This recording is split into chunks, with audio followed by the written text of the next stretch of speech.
Boa noite, gente. Hoje a gente está aqui com a Flávia Ventura e a Flávia, ela vai participar com a gente no Intercâmbio no Inferno. Ela é nascida em Belo Horizonte em 1991, é graduada em Artes Plásticas com habilitação em Pintura pela Escola Guignard, UENG, e em Design de Moda com formação complementar em Artes Visuais pela Escola de Belas Artes na UFMG. Ela tem um processo de constante experimentação pela materialidade, utiliza a arte como ferramenta de investigação do desejo, reverberando em questões de gênero que pendem entre a subjetividade e o corpo coletivo. Em um hibridismo de linguagens, sua produção passa por pintura, escultura, fotografia, intervenções urbanas e performance. Então, vamos falar com a Flávia Ventura. Boa noite, gente. Olá. Boa noite, Flávia. Boa noite, Flávia. Boa noite, gente. Boa Prazer. noite. Queria começar agradecendo o convite, amei o convite. Eu já participei de alguns outros encontros do Intercâmbio no Inferno e acho a ideia super legal. Estou muito feliz de estar aqui com vocês hoje. A gente que agradece. Como que é? É para começar aleatoriamente? O que vocês... Pode falar um pouquinho de como começou sua trajetória, como é seu processo criativo, de onde você quiser começar e sentir à vontade. Se você quiser. Minha primeira formação em moda na UFMG. Na época eu escolhi moda porque eu já tinha alguma experiência de mercado assim, na moda, eu trabalhei como modelo por um tempo antes, e eu tinha muita vontade de trabalhar com alguma coisa que fosse artística, de trabalhar minha criatividade, tudo, só que eu não tinha conhecimento nenhum de mercado de arte na época, eu tinha 17 anos quando eu fui fazer vestibular, e aí eu escolhi a moda porque eu achei que era um caminho mais seguro, eu pensei, tem mercado, né? Eu já conheço o mercado, eu sei que eu consigo trabalhar com isso e ganhar algum dinheiro com isso, tudo. E aí a experiência no curso de moda foi maravilhosa para mim. Eu acho que todo mundo tinha que ter a oportunidade de fazer, de estudar numa universidade pública, porque para mim, pelo menos, foi uma experiência muito transformadora. Independente do curso que eu tivesse feito lá, para mim foi maravilhoso. Assim. E como o curso era na Escola de Belas Artes, eu aproveitei para fazer muita matéria do curso de artes na época. Eu acabei pegando formação complementar aberta por causa disso.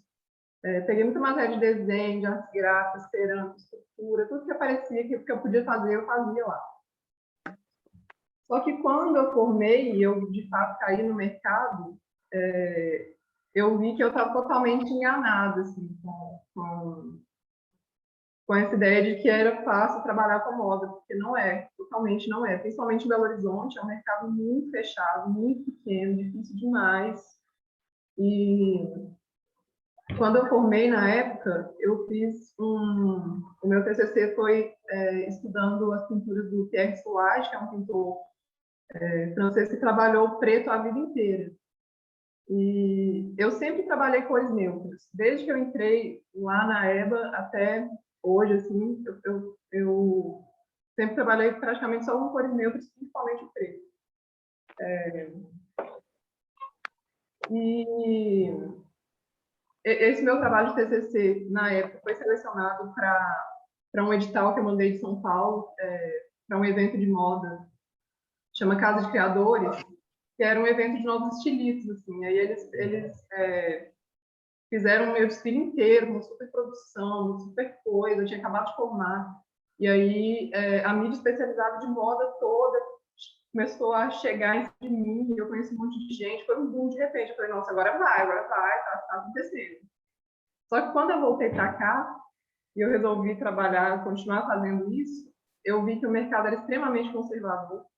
As pessoas não tinham abertura para uma proposta mais conceitual, uma coisa assim. Eu não tinha dinheiro para continuar fazendo a coisa sem público, sem incentivo, sem nada. Engraçado, Flávia. Eu tenho uma aluna, desculpa te interromper assim, porque eu estou com essa questão com uma aluna, ela acabou de formar em moda, e olha que não foi em qualquer lugar, não. Ela formou em moda lá em Milão, E os professores de lá não aceitavam as propostas dela, assim, mais conceituais.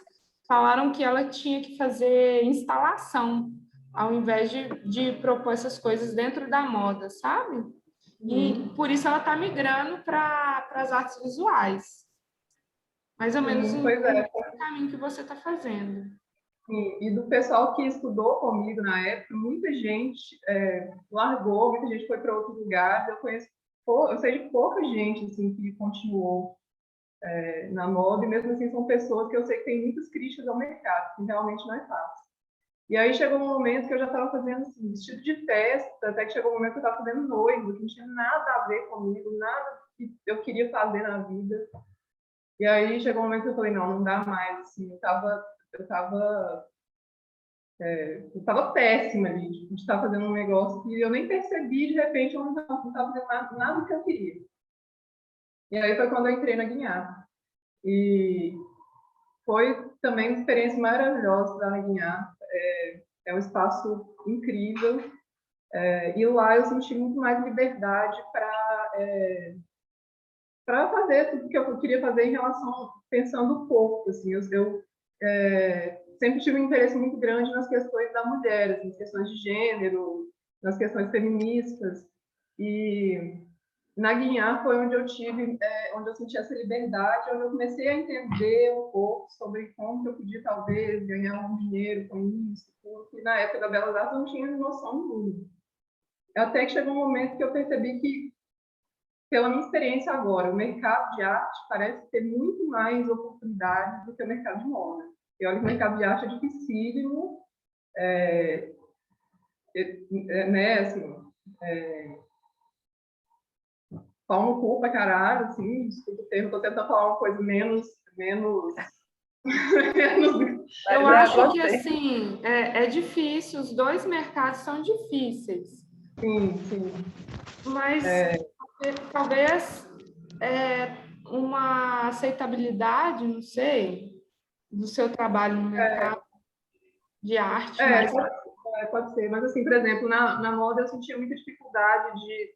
Tudo era difícil, assim. Conseguir material de qualidade era muito difícil, conseguir mão de obra era difícil. A mão de obra tem um custo alto, tudo tem um custo alto. Se você for fazer uma roupa realmente de qualidade mesmo, você vai ter muita dificuldade, assim, se for você começar do zero. E se for você trabalhar contratado, eu sinto isso, e por colegas meus também, que também tiveram essa experiência, que a pessoa não consegue. Primeiro que ela tem muita dificuldade de entrar, segundo que ela tem muita dificuldade de se desenvolver ali, assim, como estilista mesmo, como criador. A gente tem que seguir várias regras, e, por exemplo, Belo Horizonte, Minas, Brasil no geral, é muito conservador, então é muito difícil você exercer uma criatividade ali, com moda, enfim, muito difícil. Minha experiência não foi boa, mas de qualquer forma eu acho que foi válido. Eu tenho muito esse processo de honrar a minha trajetória, assim, entender que tudo que eu passei foi por um motivo e foi bom para mim, no fim das contas. Eu acho que talvez eu nem estaria madura o suficiente para fazer arte na época, na minha primeira graduação, talvez eu teria largado, teria dado certo, não sei. Mas quando eu entrei na Guinhar, eu já desenhava muito, já tinha prática do desenho muito grande, então eu nadei de braçada lá, porque na Guinhar eu sinto que eles têm um método de ensino, é a minha percepção, que é muito livre. E às vezes eu percebo que quem não tem muita facilidade com o desenho, quem não desenho antes e tudo, a pessoa meio que apanha dentro da Guinhar, assim, porque não tem muito ensino de técnica, não tem muito... Eu achei a abordagem do desenho lá bem diferente da abordagem do desenho da Belas Artes. E aí eu habilitei em pintura na Guinhar, com o Sebastião Miguel, escolhi por causa dele, porque ele era o orientador, porque eu adoro ele, assim. Eu nunca tinha tido aula com ele, mas todo mundo falava muito bem dele, realmente foi ótimo para mim, assim, ele como meu orientador. E foi uma experiência maravilhosa. Na Guinhar, eu desenvolvi um trabalho muito relacionado ao movimento, ao corpo do movimento. Eu fiz uma matéria de desenho de movimento com o Marco Rola, e nessa matéria... Você fez... Eu vi aqui na Casa J que você fez um trabalho com o Ítalo. Eu ia falar do Ítalo agora. O Ítalo era modelo vivo na aula, na época. E aí teve um dia que ele me chamou e falou, nossa, eu fico vendo seus desenhos, eu adoro seu trabalho, fazer alguma coisa junto. E aí nasceu uma parceria gigantesca, assim, o Ítalo é um parceiro muito próximo de mim, a gente está sempre junto nos editais, batendo cabeça, aquela coisa toda. E aí ele me chamou, a gente fez uma exposição nos Ações de Apartamentos, e depois disso a gente continuou fazendo vários projetos, assim, até hoje a gente sempre pira nos cores e tal. E eu fui desenvolvendo esse trabalho do desenho de movimento, e que me interessava muito nesse trabalho em específico é que eu conseguia juntar o meu interesse pelo abstrato com o figurativo, porque eu gosto muito de trabalhar o figurativo. Como eu desenhei figura humana muito, tanto na moda quanto na arte, tudo, eu tenho facilidade de desenhar o corpo, eu gosto de desenhar o corpo. Mas eu gosto também de fazer o abstrato, então eu fico sempre nesse jogo entre o abstrato e o figurativo. E quando eu desenhava o movimento, eu conseguia isso de uma forma que me desafiava muito, mas ao mesmo tempo eu ficava muito satisfeita com esse resultado do trabalho. E não sei, de uma forma poética também, eu estava numa época, numa vibe muito de pensar sobre esse agora que a gente está vivendo, né? Sobre o agora que passou, não volta, e esse registro, mas esse registro também vai acabar em algum momento, vai passar. Eu sempre penso muito sobre isso, assim, sobre a impermanência de tudo. Isso sempre foi uma coisa que me inspirou muito, assim, no meu trabalho. E aí, eu formei na Guinhar, formei agora, né? Estou falando grau agora, e comecei uma nova fase do meu trabalho, que eu acho que vai ser o que vocês vão mais ver aqui, porque eu não tenho quase nada pronto, porque meu ateliê está tudo em processo. Assim.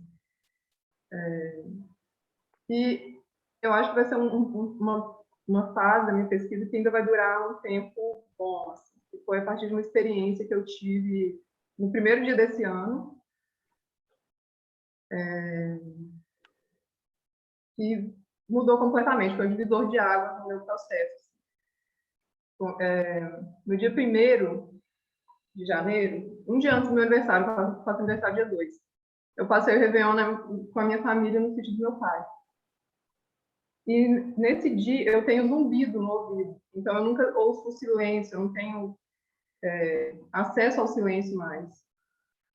E quando eu estou no meio do mato, eu gosto de estar no mato porque meio que o meu zumbido desaparece, assim, no meio do barulho dos grilos, dos insetos e tudo. É um momento que eu consigo sentir mesmo um certo alívio, sabe? Porque esse zumbido me incomoda demais. E aí, nesse dia, eu estava no sítio com a minha família e eu deitei na lagoa, assim, com barulho dos bichos e tudo. Eu fui relaxando, fui relaxando, fui relaxando. E aí, eu tive um orgasmo surreal, gigantesco, inacreditável. Vocês não têm noção, assim, do que foi essa experiência. Sozinha ou com alguém? Sozinha. Eu deitei, Camila, sério, eu deitei numa madeira na beirada da lagoa e fui relaxando, assim. E porque eu meditava muito, mas como eu comecei a ter zumbido, eu não consigo mais, porque me irrita. Eu tentar ficar em silêncio e começar aquele apito maldito na minha cabeça. Não consigo mais meditar por causa disso. Mas quando eu estou no mato, eu consigo, porque o barulho mistura. E aí eu fui relaxando e tudo. E eu tive um orgasmo muito cabuloso, assim. E eu conto para minhas amigas, algumas amigas minhas estão aqui, eu já contei para elas. Eu ainda não consigo descrever o que foi essa sensação. E essa experiência foi um divisor de águas na minha vida e na minha produção artística. Desde então. Por quê? Quando eu conto para minhas amigas, eu falo isso, que eu não sei distinguir se durou segundos ou se durou milênios. Eu não sei qual foi a duração do negócio. Eu fiquei suspensa no vazio do universo. De tão intenso que foi, né? Muito intenso. E eu tive um squirting muito gigantesco, a ponto de eu ficar toda molhada, minha roupa ficou toda molhada, a madeira ficou toda molhada. Foi um negócio assim, E esse surreal. orgasmo, quando acontece, né, nas mulheres, esse que molha tudo e tal, o ápice do orgasmo. É muito, eu acho que é o mais difícil de se ter, né? E de É, você ter tido eu, desse jeito aí, parece surreal. Foi não, uma foi totalmente. relação com a natureza, né? Hum. Também, eu acho que eu estava me sentindo principalmente protegida por estar ali num lugar seguro, com pessoas que eu amo, num momento tranquilo da vida e tudo. E foi uma experiência divina mesmo. Eu não consigo pensar em outra palavra, foi divino. Eu não tenho essa crença em Deus e tudo. Eu sempre falo sobre Deus no feminino. Já tem várias questões de gênero que me incomodam nessa ideia de Deus, mas aí já é outra história.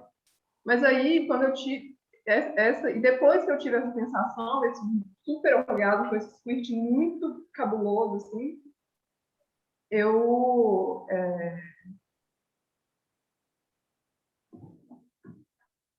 ainda tive mais vários outros orgasmos depois. E aí eu levantei meio tipo, sem força, e assim, eu não me toquei. Eu não me toquei, eu não me encostei, eu estava totalmente parada. Então, duas coisas que me fizeram pensar muito sobre essa experiência foram, primeira, que isso aconteceu porque eu estava sozinha.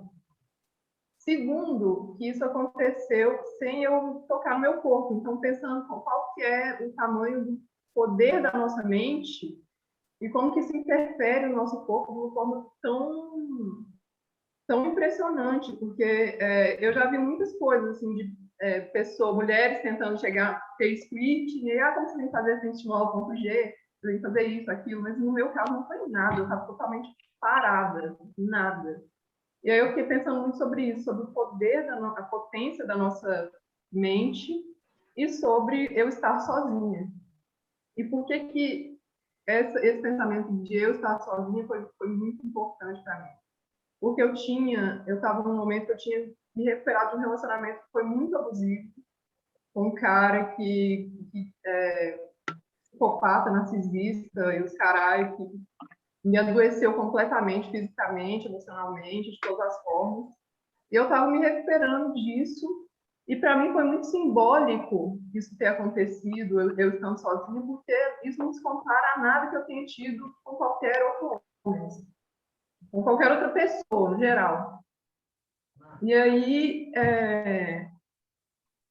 depois disso, eu comecei a pensar sobre esse prazer, eu comecei a pensar sobre a sexualidade feminina em específico, dentro da minha experiência, e relacionar isso com tudo, assim, pegar essa minha experiência íntima de ter passado por um relacionamento abusivo e de ter passado por esse momento que eu ainda não sei, eu ainda não entendo ele.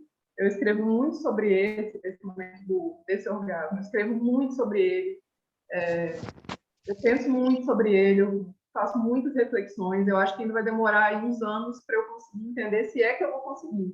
E a minha produção toda vem a partir disso, desde então. Pensando não só na questão sexual, mas tudo, assim, no nosso prazer de existir no mundo enquanto mulheres. Quantas barreiras a gente tem que derrubar, quantas coisas a gente tem que vencer para a gente conseguir chegar a esse ponto de êxtase, não só no sexo, mas na vida mesmo. Então, eu penso esse orgasmo feminino como uma metáfora para o próprio prazer de vida mesmo. E para trazer também essa discussão com as mulheres, porque Sim, com certeza, porque algumas mulheres não têm nenhum tipo de orgasmo, né? E você ter conseguido chegar a esse tipo de orgasmo sozinha, só com a mente, né? Com o pensamento ou com sensações, isso é muito, muito raro, né?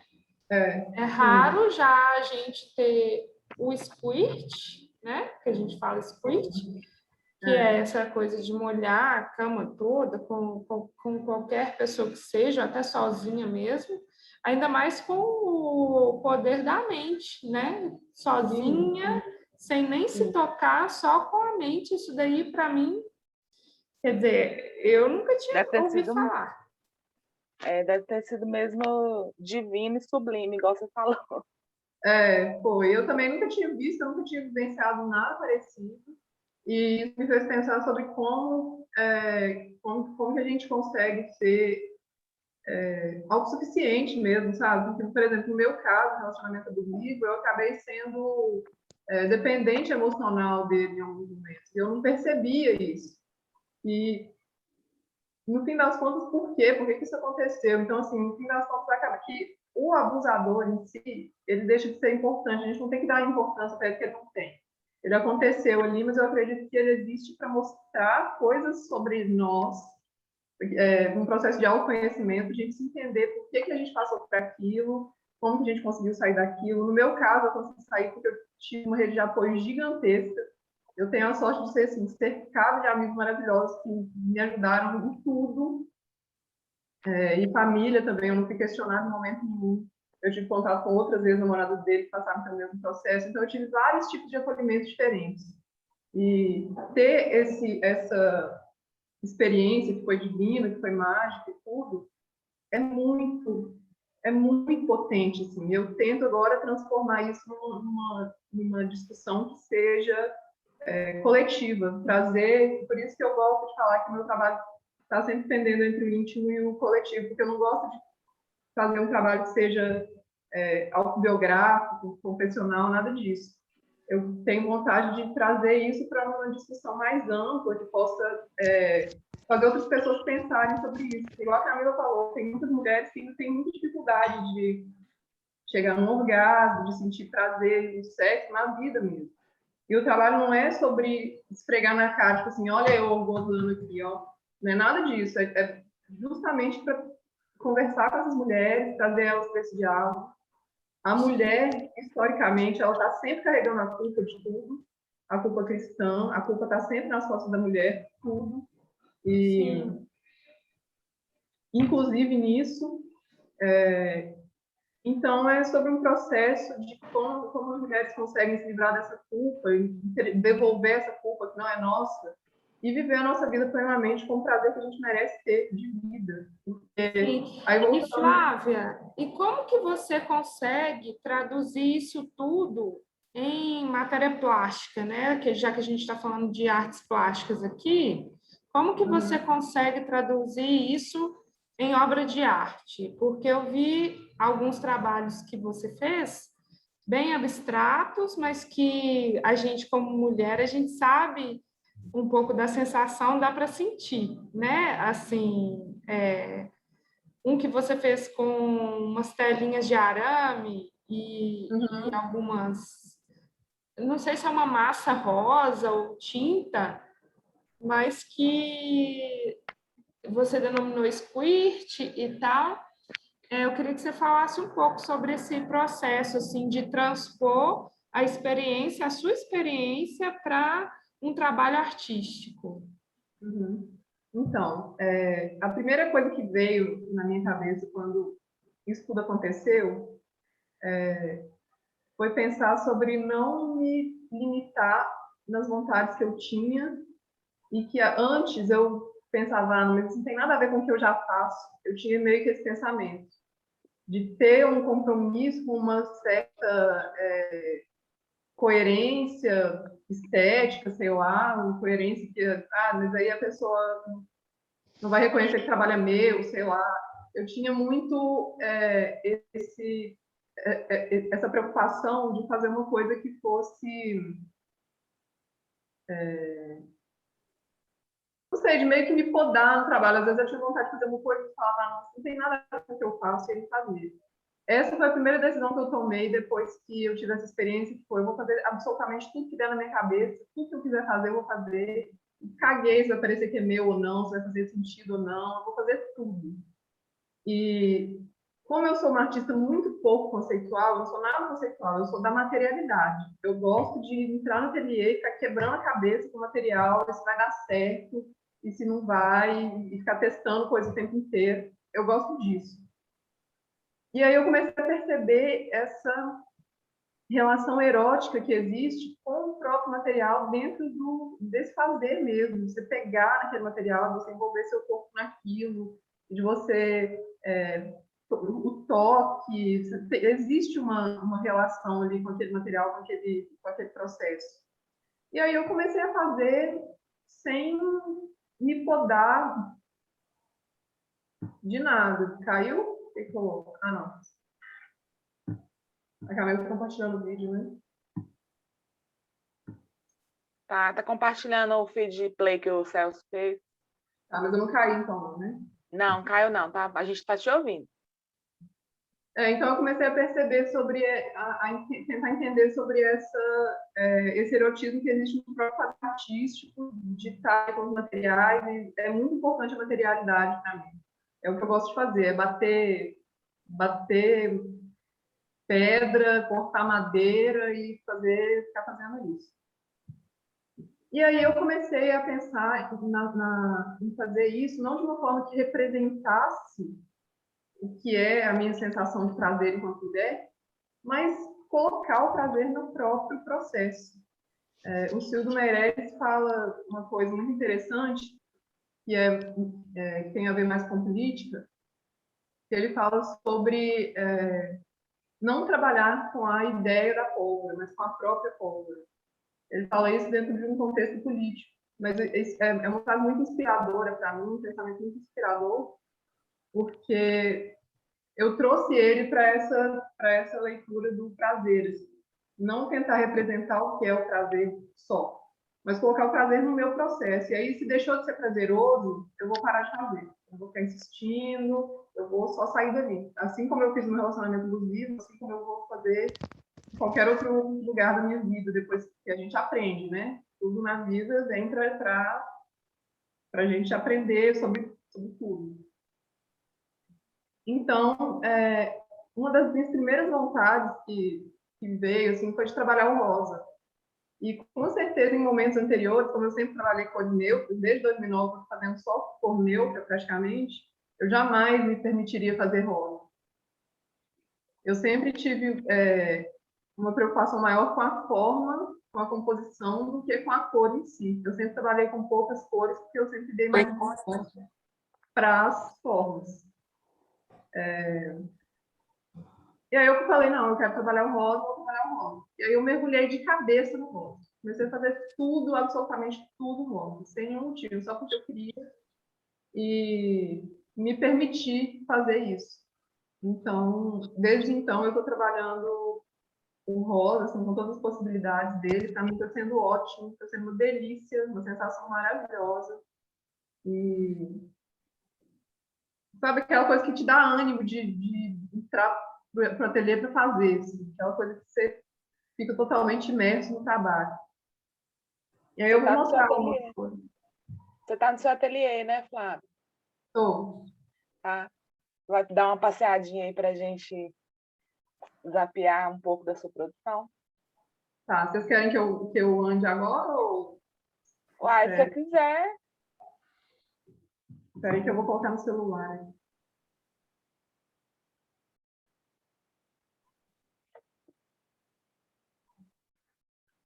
Aqui no feed play eu vi alguns dessa fase rosa que você está falando, muito forte, assim, feminino, né? Vibrando. Tem pouco tempo, eu comecei em janeiro, e é justamente sobre isso, assim, que você falou do feminino, porque isso acaba envolvendo muitas questões de gênero, assim, a cor e tudo. Eu ainda estou tentando entender muito sobre isso. Porque em outros momentos eu não me permitiria fazer coisas que eu acho que reforcem a ideia de feminino, que eu questiono muito isso, assim.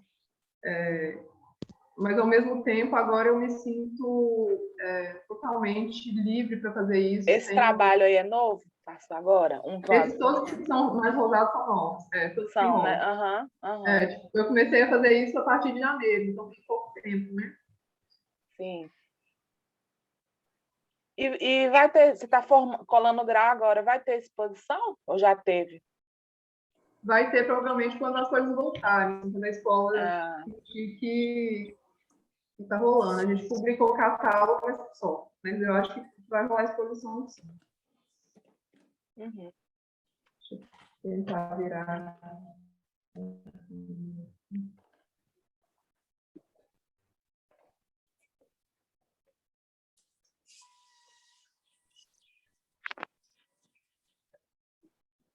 Eu vou desligar meu microfone do computador e vou sair andando aqui com o celular.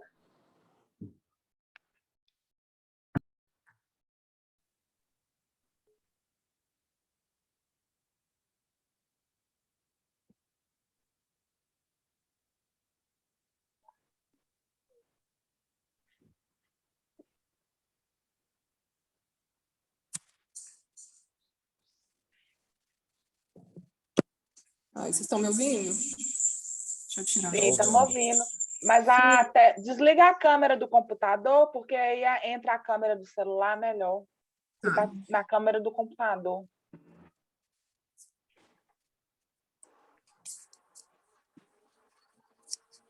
Aí foi? Sim. Foi sim. Tá só a sua foto. Tá rolando. Tá rolando? Pode Eu tô mostrar. vendo só a Tá. foto. O volume está muito baixo, Tô que vocês vendo o estão falando. computador. Não tô ouvindo nada. Ah, é porque são duas Flávias, né? Peraí, deixa eu achar outra. Isso, é o perfil XXX. Tá. Ah, tá.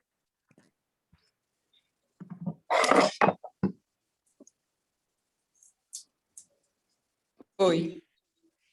Gente, fala alguma coisa para ver se eu estou ouvindo vocês. Por favor. Oi, oi. Oi. Oi. É. Tá baixinho, deixa eu tentar colocar no fone.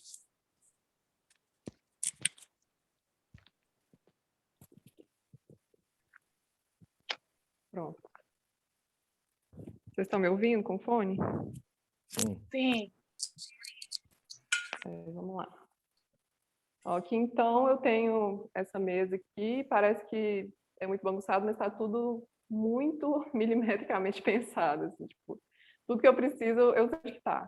Então, aqui, nessa parte aqui, eu faço, eu deixo as coisas mais de óleo, de pintura a óleo. E nessa parte aqui eu deixo as de pintura acrílica, porque eu misturo as duas, assim, eu faço, né, o início de acrílico, depois eu faço óleo e tudo. Aqui tem uma pintura da minha fase do movimento, que é a pintura que eu mais gosto, assim, que eu não quero. Foi a primeira que eu fiz com o Ítalo, e eu amo essa pintura. Ela significa muito para mim, assim. Então não tenho vontade de vender, fazer nada, e ela fica aqui me fazendo companhia. Maravilhosa. Aí ali tem alguns estudos que eu faço desses rosas, assim. Eu gosto de ficar testando os diluentes, né, as técnicas e tudo. E aí eu faço menorzinho. Aí aqui são algumas dessas esculturas que vocês falaram, que tem a ver com squirting, eu falo squirting porque nós é brasileira e aqui não tem dessa não. Aí essas esculturas elas foram inspiradas nesse squirting específico. Eu fotografei, como foi na madeira, eu fotografei, ficou um super desenho bonito assim. Só que eu tava com cartão de memória, aí o cartão de memória encheu, eu mudei para memória interna do celular, tirei mais algumas poucas e aí o meu cartão queimou. Então, assim, sobrou 5 fotos desse dia do registro, assim, que eu dei uma super sorte. E aí, a partir desse desenho efêmero, que criou na madeira com esse líquido, eu fiz todas essas esculturas inspiradas nele, assim, esse movimento meio... Eu acho que não vai dar para ver direito. Aqui eu usei tela de alumínio com argamassa e pintei com acrílico. E aí a ideia era fazer uma coisa fluida, uma coisa não muito pensada, uma coisa que desse uma ideia de movimento. E aí essas foram as primeiras esculturas que eu fiz.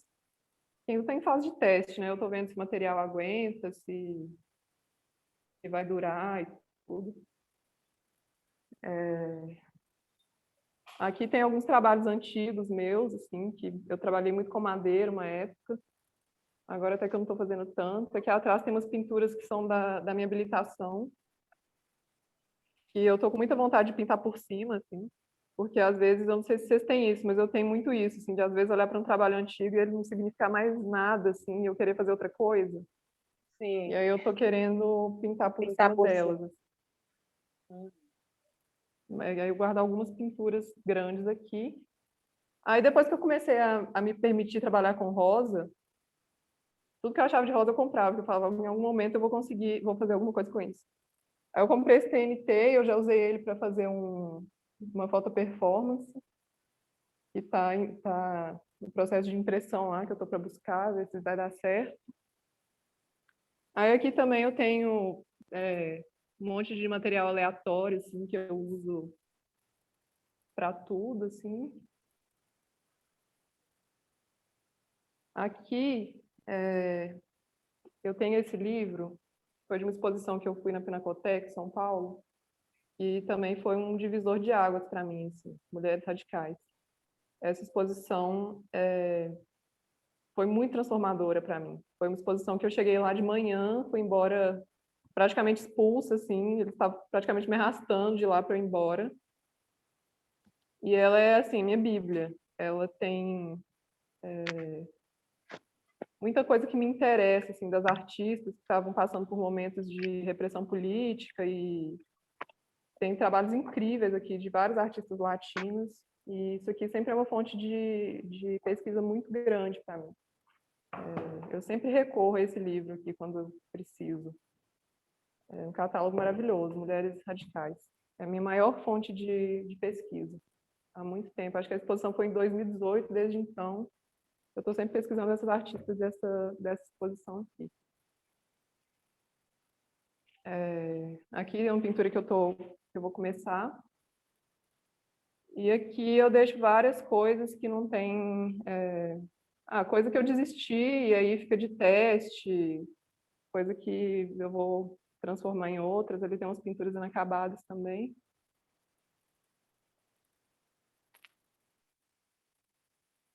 Aqui, essa escultura, eu fiz ela a partir de uns desenhos. Eu comecei a desenhar várias experiências de orgasmo minhas. Desenhos pequenininhos que eu faço nesses... eu não achei eles, não sei onde que eu guardei, eu acho que está lá em cima, não sei. Nesses bloquinhos, e aí eu carrego esses bloquinhos comigo, e aí se rola alguma experiência do tipo, eu desenho ela.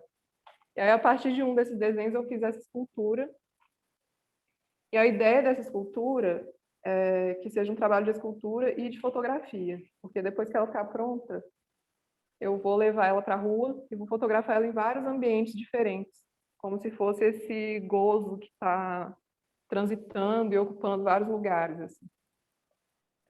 E aí eu fiz o teste, eu pintei ela toda, ela estava toda certinha e levei ela para a rua, só que ela rachou. Eu estou gostando muito de trabalhar com escultura agora, porque a escultura tem muito erro, assim, tem muito processo de erro e de tentativa e eu aprendo muito nesses processos, assim, de uma coisa que você não tem muito controle. E aí ela rachou aqui. Eu tive que fazer uma cicatrizona gigante nela para arrumar, para reforçar ela aqui. Quem me ajuda muito nisso é meu pai. O meu pai entende muito de escultura, ele fez escultura na Belas Artes. Ele entrou na Belas Artes por influência minha, porque ele me viu lá e falou, não, essa menina está feliz demais nesse lugar, eu vou entrar lá também. Que ótimo. E aí depois que ele aposentou, ele entrou lá, fez escultura, a gente fez até umas matérias juntos na época.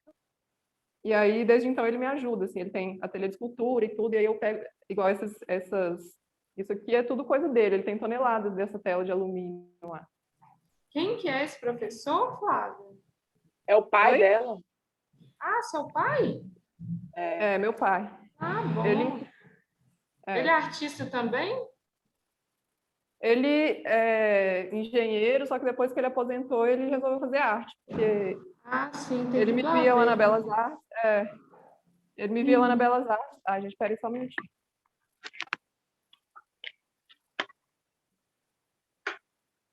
Minha calça caindo. E aí ele que me ajuda com isso, assim. Então, tipo, isso aqui foi ele que pôs mas eu acho que não precisa mais, para a gente arrumar a escultura. Então eu vou levar ela para a rua, vou repintar. Uma coisa muito interessante que aconteceu foi quando eu levei ela para a rua pela primeira vez, a cor dela sumiu completamente, assim. É muito diferente ela estando no ateliê e quando ela vai para a rua, porque ela se transforma totalmente, né? Isso me interessa muito em levar ela para a rua, porque ela vai transformar o ambiente e também vai ser transformada por ele. E aí eu vi que eu ia ter que mudar o tom de rosa. Então eu vou testar outras cores para depois levar ela para a rua de novo. Isso aqui já secou.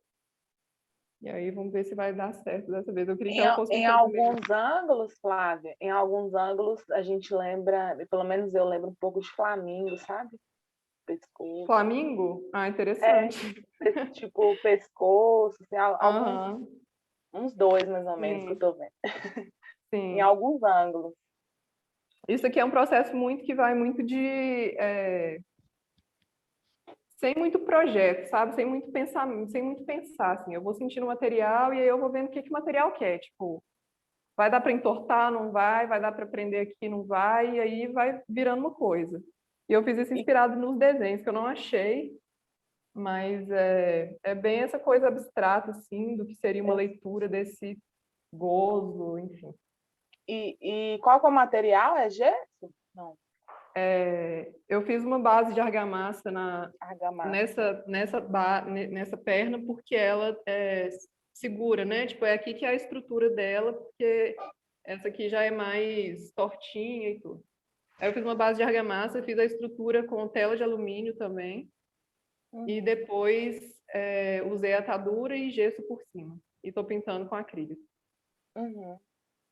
E é legal pensar nessa liberdade toda, porque antes desse processo todo teve a perda da libido, né? Sim, total, total. Teve essa prisão, essa sensação de libertação que é expressa na arte, ela vem justamente com o reencontro com a libido.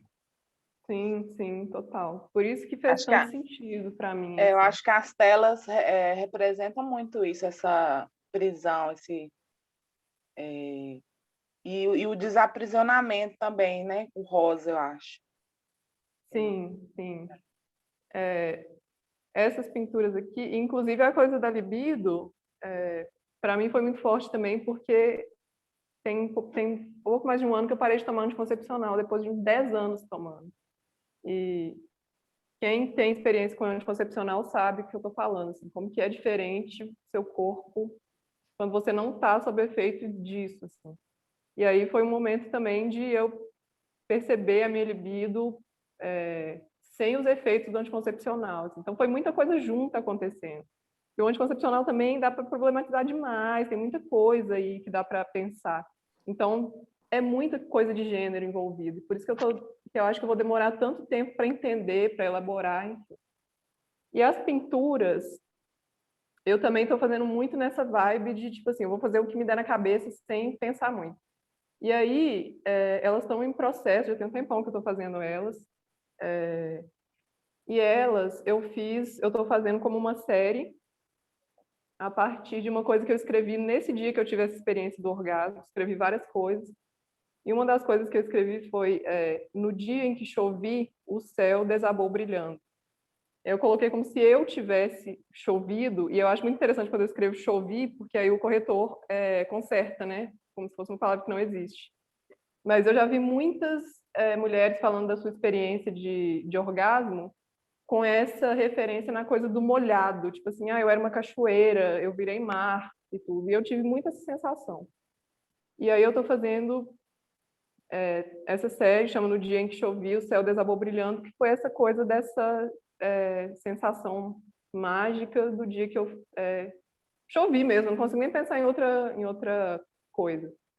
E aí aqui eu comecei a fazer, aí eu sempre começo por um corpo ou por uma mancha e a coisa vai virando outra coisa. Então, mas ainda está super em processo. Essa aqui é acrílica com óleo e pastel oleoso. Essa aqui, por enquanto, está só na acrílica e essa aqui está só no óleo. E essa aqui, por exemplo, tem muito tempo que eu estou nela, tem muito tempo. Essa pintura aqui, ela já transformou 1 milhão de vezes. E, assim, com certeza ela vai continuar transformando, não vai ficar nada igual tá aqui. Nenhuma das três. Porque eu quero que elas se conectem de alguma forma. Mas como em cada uma eu me deixei levar por uma vontade diferente, elas estão totalmente diferentes, né, mesmo. E aí eu tô ainda nesse processo de conectar todos, porque o que acontece aqui no meu ateliê, todos os trabalhos se conectam de alguma forma. Então eu não começo um e termino o outro, e não é uma coisa linear. Tem várias coisas acontecendo ao mesmo tempo. Então, é isso, assim, ó, eu ainda vou ficar muito tempo aqui, já estou começando outra, sendo que as três... Ih, não, tem muita coisa. Nossa, gente, socorro. Tem muita coisa. Eu olhei ele no fundo e pensei, nossa senhora, Muita socorro. coisa. E Nossa. na pandemia, você acha que você aumentou seu ritmo de produção ou diminuiu, Flávio, na quarentena? No início foi para zero, né? Por causa da situação toda que eu estava vivendo. Deixa eu tentar voltar aqui, peraí.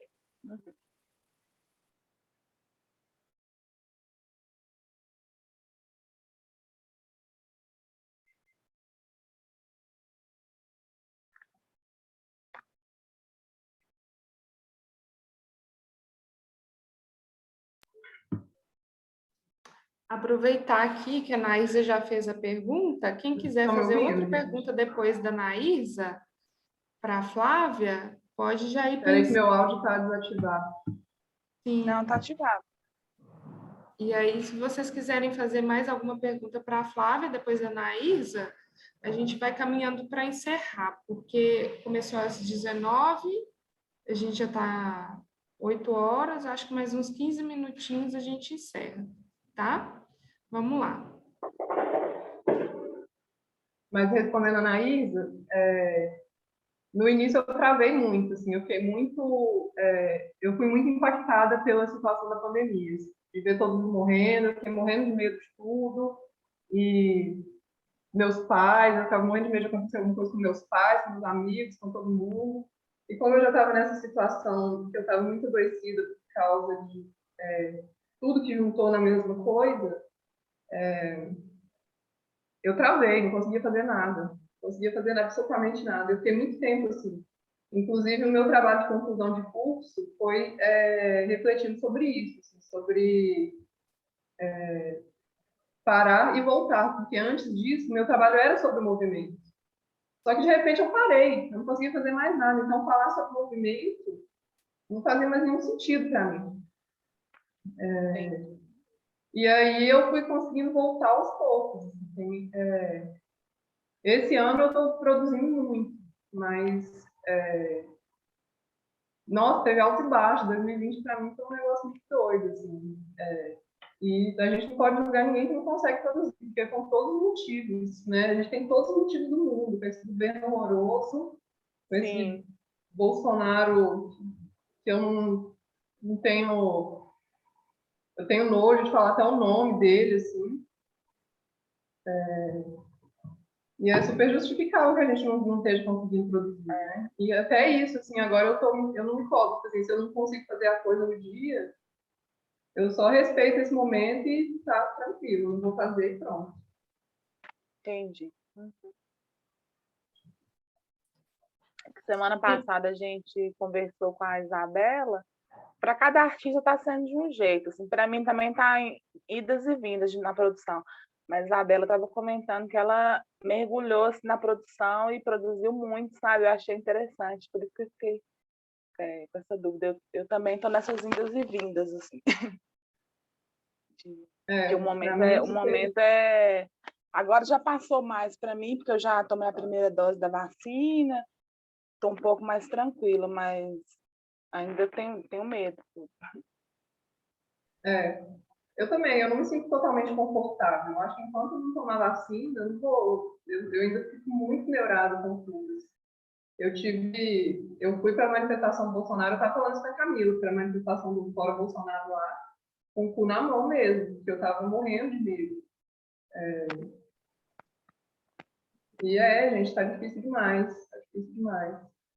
Eu acho que tudo que a gente puder protestar ainda é pouco, assim, para o momento, porque é muita gente que está morrendo, é uma situação totalmente inaceitável, sabe? Quem não está muito puto agora, a pessoa, eu tento não julgar, mas a pessoa, eu não sei em que mundo que a pessoa está vivendo. Eu vejo pessoas nos bares, eu fico pensando, gente, como que essa galera está conseguindo? Porque não tem clima nenhum, não tem clima nenhum para fazer nada. Eu, pelo menos, não tenho. Mas é isso, vamos continuar gritando contra esse genocida e nós vamos conseguir passar dessa. Claro que não completamente, né? Porque os mortos não vão voltar. E muita morte podia ter sido evitada se a gente tivesse tido vacina, se a gente tivesse tido um governo responsável. Mas como não tivemos, a gente segue com esse desfalque, né? Não só vacina, né? Informação adequada, eu acho que já Total. ajudaria muito, muito. Pouca coisa, né? Um Não posicionamento mesmo, né? Um posicionamento exatamente. básico. Porque acaba que o posicionamento dele é muito irresponsável e influencia muita gente. Ele não querer andar de máscara e tudo isso influencia muita gente. É um horror.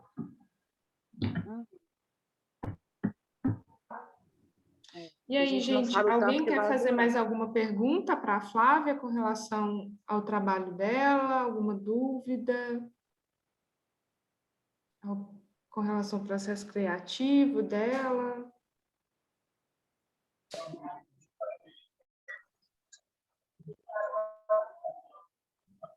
Rosa? Pode falar.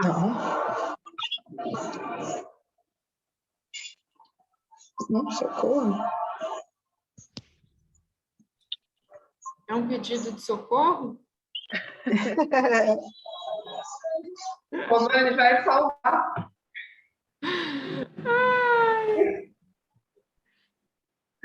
Então, vamos ver. A gente ainda não está socorrendo ninguém, não, mas vamos ver. Alguém mais tem alguma pergunta para a Flávia?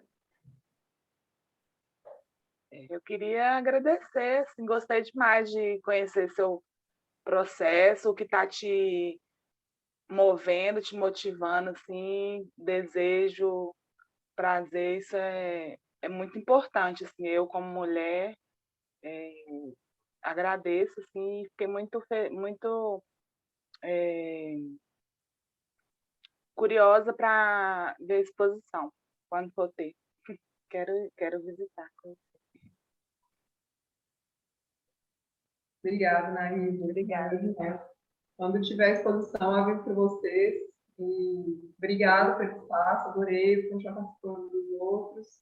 E a ideia da revista e várias coisas, né, que vão acontecendo. Se a gente puder estar junto, se apoiando, né?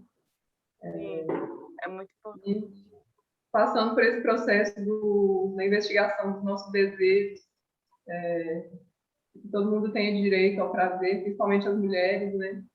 Que a gente viva uma vida mais prazerosa, como forma de resistência a esse mundo, a esse antigozo que é essa coisa que está aí na presidência, no poder em geral agora, não é só a presidência, está em todo lugar.